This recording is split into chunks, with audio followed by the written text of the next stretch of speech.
আমি আজকে বাংলার কোনো ভূত প্রেতের গল্প বলবো না।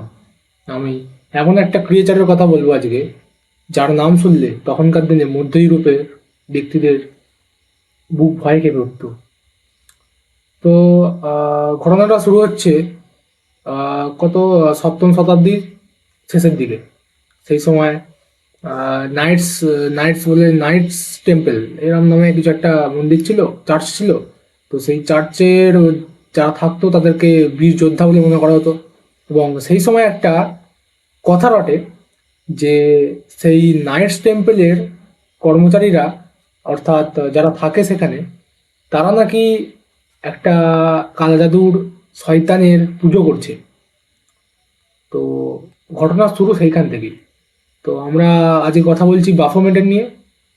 তো বাফোমেট একটা আলাদাই ক্রিয়েচার যেটাকে বলে, মানে অর্থাৎ ইতিহাসের পাতা যদি আমরা উল্টাই, আমরা দেখতে পাবো যে বাফোমেট যে বর্ণনা দিয়েছে বাফোমেটের, সেটা হলো কিছুটা এরকম যে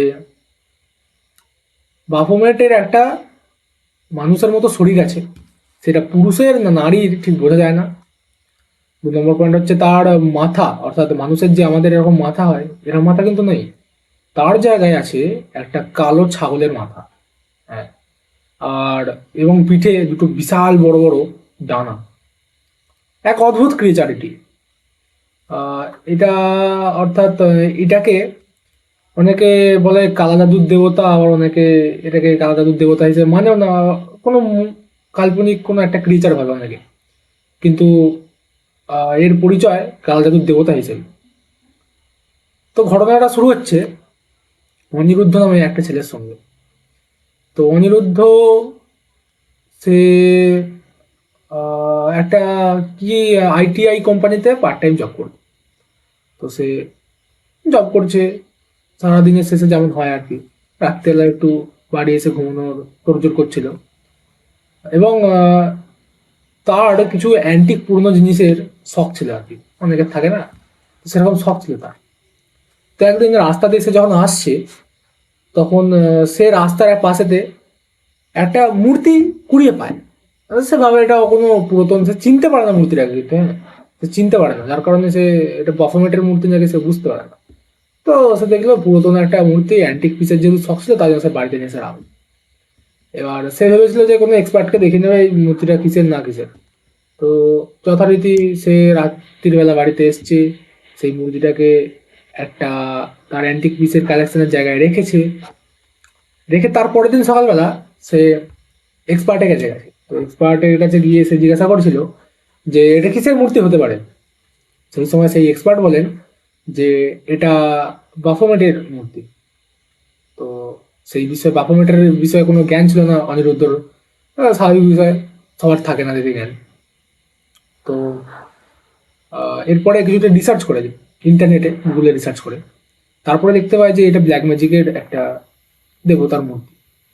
তো সে অতটা ভয় খায়নি, বিশ্বাস করেনি। দিয়ে ঘটনাটা আসল জিনিস শুরু হয় সেদিন রাত থেকে।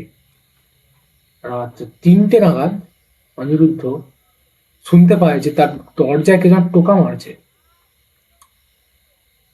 স্বাভাবিক মানুষের একটা স্বাভাবিক বুদ্ধি যে টোকা মারছে তো দরজাটা খুলতেই হবে। তো রাত 3টের সময় যেহেতু অনিরুদ্ধের কিছুটা খটকা লেগেছিল যে রাত 3টের সময় কে আসতে পারে এত রাতেতে। তো সে যথারীতি মতো দরজাটা খুলতে যায়, কিন্তু ফাঁকে কে ছিল না। তো আবার বাড়িতে আসে, ঘরে আসে, এসে খাটে অনিরুদ্ধ শুয়ে পড়ে। শুয়ে যখন একটু তন্দ্রা ভাবটা আসে, অর্থাৎ যে নিদ্রা, আমাদের যে ঘুম আসে তার কিছুক্ষণ আগে যে একটা ঘোর টাইপের আসে না, সেই ঘোরেতে অনিরুদ্ধ দেখলো তার ঘরের একটা কোনায়, অর্থাৎ খাটের পাশটা করেই, কে একজন দাঁড়িয়ে আছে, একটা বড় ছায়া। তো অনিরুদ্ধ ঘুমটা সঙ্গে সঙ্গে ভেঙে গেল। সে চারিদিকে তাকে দিল না, কেউ তো নেই।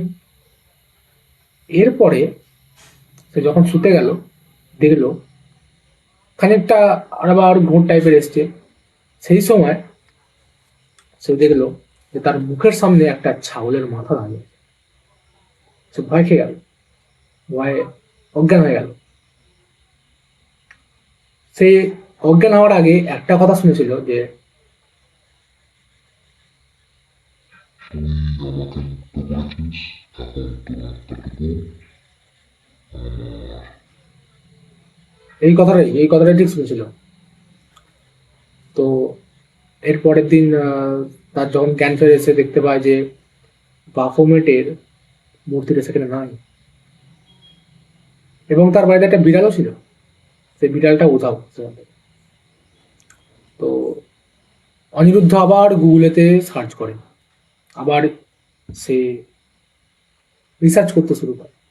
তো রিসার্চে দেখতে পায় যে বাফোমেট আমরা যাকে বলি, তো বাফোমেট সে যখন আসে একা যায় না, সে নিয়ে যায় একটা নিষ্পাপ আত্মাকে। তো অনিরুদ্ধ সেদিন অজ্ঞান হয়ে যাওয়ার পরে তার বিড়ালটার আত্মা কিন্তু বাফোমেট নিয়ে গিয়েছে। তো এরপরে অনিরুদ্ধ একটা কষ্ট হয়।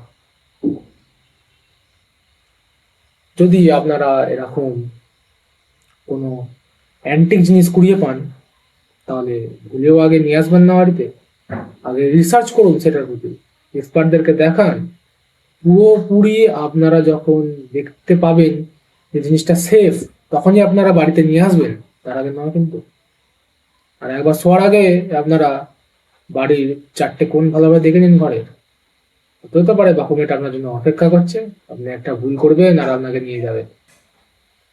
আজকের মতো এখানেই, দেখা হবে পরের ভিডিও।